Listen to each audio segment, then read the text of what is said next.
Okay, salam sejahtera saya ucapkan kepada semua. Okay, baiklah. Jadi pada hari ini saya akan berkongsi mengenai artikel yang telah saya baca. Okey, tajuk artikelnya adalah keberkesanan penggunaan I-Think terhadap pencapaian dan minat murid dalam tajuk sifat bahan Sains tahun 4. Okey, dan pengarangnya ada 4 orang. Yang pertama adalah Rosninda Mansor, yang kedua Haidatul Nasrah binti Hasan, yang ketiga Nur Azilawati Abdullah, yang keempat Nik Azmah Nik Yusof. Okey, bidang yang artikel jurnal ni kaji adalah lebih pada pendidikan sains dan juga matematik di Malaysia. Sinopsis artikel ini mengkaji tentang kepentingan dan keberkesanan penggunaan peta I-Think dalam mata pelajaran sains. Murid menunjukkan kefahaman yang lebih baik apabila menggunakan peta I-Think dalam mata pelajaran sains berbanding dengan penggunaan slides bullet points. Okay, kajian ni dia telah dibuat pada zaman, pada waktu multimedia tu giat dijalankan. Maksudnya murid diajar dan di dalam kelas tu kita menggunakan slides PowerPoint. Jadi kajian ni dibuat pada waktu itulah sebelum waktu mula-mula peta I-Think ni nak membangun. Okey. Okay, jadi yang untuk slide seterusnya, kita tengok dulu nilai dan pengajaran. Apa yang telah saya dapat daripada membaca artikel ni. Yang pertama, dalam kajian ni, pengkaji ni, dia mendapati bahawa murid, dia suka belajar apabila terdapat sedikit perkataan dalam sesuatu nota. Okay, dan ini saya rasa memang sangat betul lah, walaupun saya sendiri sebagai pelajar KDC ni, memang saya sangat suka membaca nota yang sikit je perkataan, tapi gambar-gambar banyak ke ataupun warna-warni ke memang saya sukalah. Jadi bukan murid sahajalah, ini untuk orang dewasa juga. Okey, yang kedua, apabila kita mengajar, kita hendaklah menggunakan kaedah simplify the textbook contents, yang mana guru hanya mengajar konsep saja. Ini terpakai untuk mata pelajaran sains. Yang ini adalah yang saya dapat daripada kajian ni lah. Maksudnya apa-apa saja. Maksudnya kalau ada buku teks tu kan memang ada konsep-konsep yang penting. Jadi tugas kita sebagai guru ni, kita memudahkan, simplify konten-konten yang terdapat dalam textbook tu. Ajar konsep, keluarkan isi-isi saja bila kita mengajar anak murid supaya murid ni dia lebih faham. Okey, dalam kurungan ni ada saya letak kat sukan ini terpakai untuk mata pelajaran sains. Ini yang saya dapat daripada kajian ni lah. Tapi bila saya fikir balik, bila saya baca balik, saya rasa peta I-Think ni bukan sahaja untuk pelajaran sains. Memang tidak dinafikan lah untuk mata pelajaran sains ni kita banyak ada proses-proses, memang ada banyak guna peta I-Think. Tapi sebenarnya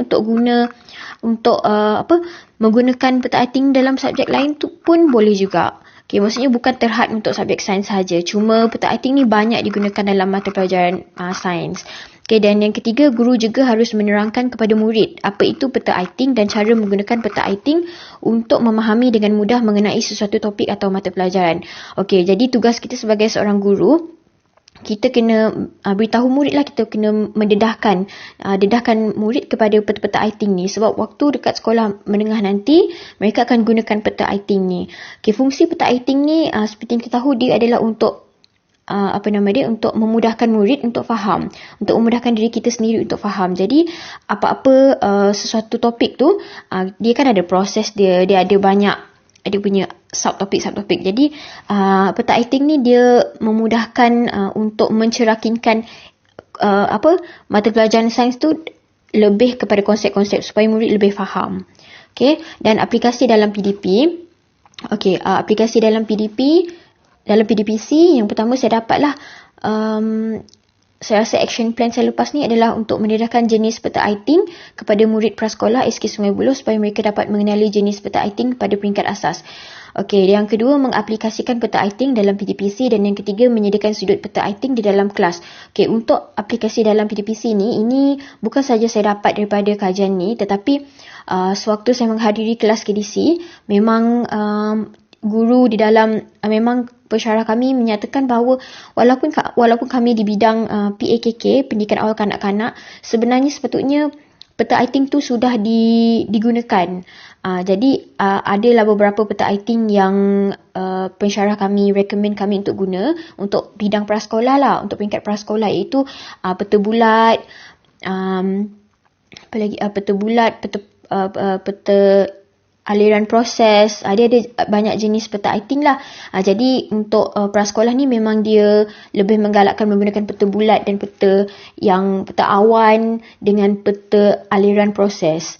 Jadi yang untuk aplikasi dalam PDPC yang poin ketiga tu, sebenarnya memang pensyarah kami pun ada juga memberitahu kami bahawa sebenarnya sudut peta iting ni adalah wajib di semua kelas, dia kata, termasuklah prasekolah. Jadi bila menghadiri kelas KDC tu baru saya tahu, rupanya banyak ilmu yang saya tak tahu.